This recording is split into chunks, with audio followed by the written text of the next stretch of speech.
Hi everyone, welcome back to my channel. This is Heidi from My Reading Life, and I'm here tonight to film my birthday book haul. My birthday is at the beginning of October, and my family and friends have learned over the years that the best gift to give me is a gift card or something like that so that I can buy books, because nobody dares to buy me books anymore. So I did receive quite a few lovely gift cards for my birthday, and I have purchased some things, and I would love to share them all with you. So let's just get started. I've got these divided up into fiction and nonfiction, and I think we'll start with the nonfiction. So the first book that I purchased was this one. It's I'd Rather Be Reading, The Delights and Dilemmas of the Reading Life by Anne Bogel. Now Anne Bogel she has a podcast called What Should I Read Next? And she's also got a website called The Modern Mrs. Darcy. And she's written this little collection of essays all about the reading life. You know, there's essays about the library, there's essays about books from childhood, and this is just, I've already started reading it, as you can see. It's very lovely. I'm trying to stretch it out. It's already brought tears to my eyes. It's already made me laugh. I've already read out a number of passages to people in my family, much to their chagrin. It's just a lovely little collection, one that would be a fabulous gift for any reader in your life. The next nonfiction I have is this one. It's Tell Me How It Ends, an essay in 40 questions by Valeria Luiselli. This is a little essay about children who are brought to the United States by immigrant parents and what happens to them when these children who come to the United States. This is a very timely essay. I've been wanting to read it for a while. This is put out by Coffee House Press, and I think it's, like I said, very timely essay that I've been wanting to read for a while about how our immigration policy impacts children. Now, the next two books are from a collection that you've heard me talk about on this channel before. It's the 2018 Best American, time for the 2018 Best American series. This is 2018 Best American Science and Nature Writing, and it's edited by Sam Kean, the author of The Disappearing Spoon. And then Best American Essays, which is edited by Hilton, who I have never heard of before. But you know how much I love these essay collections, so I am looking forward to delving into those at some point. And then the last nonfiction from this particular haul is Not That Bad, Dispatches from Rape Culture, edited by Roxane Gay. This is a collection of essays by multiple authors, all about about rape and rape culture in the United States. And again, another very timely topic to be discussed. I picked this up while the Kavanaugh hearings were ongoing, and I do plan to read this soon, but I haven't picked it up yet. I know it's going to be difficult to read, but I think it is also an extremely important topic that we should all be aware of. Now on to the fiction that I purchased for my birthday. The first one is a mass market paperback, Secrets in Death by J.D. Robb. This is a long-running police procedural series set in the future.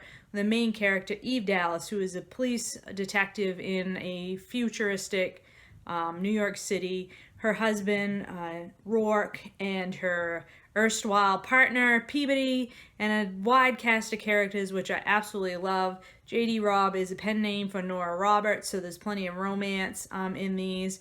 But I really read them for the characters. I love the huge cast of characters, and I just love learning more about their lives in each installment.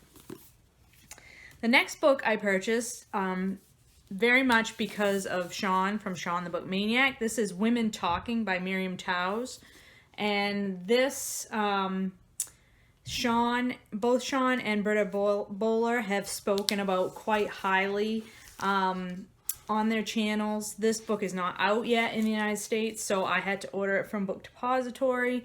And it is a fictionalized account of a community in a religious community where some men have been drugging the women and taking advantage of them, sexually assaulting them while they sleep. And evidently this is based on a true series of events, but this is a fictionalized account where all the women get together when the men aren't there and start telling their stories. And both Sean and Britta have talked about how powerful this is, and I'm really, really looking forward to reading this. I think it's going to be excellent. Then I have the 2018 Best American Short Stories. This is edited by Roxane Gay, and as I've said before, I will read anything with Roxane Gay's name on it. I shouldn't say that because I have not yet read An Untamed State because I'm scared of it.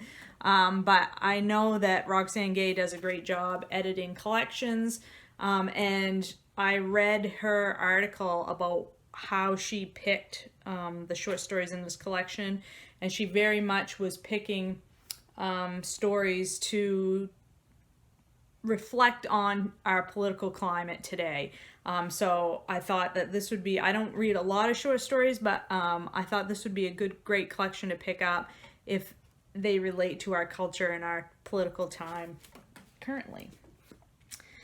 The next novel I picked up was, again, because of Sean the Book Maniac. There's a theme going on here. This is The Vanishing Act of Esme Lennox by Maggie OFarrell. You may remember that I read I Am by Maggie OFarrell earlier this year.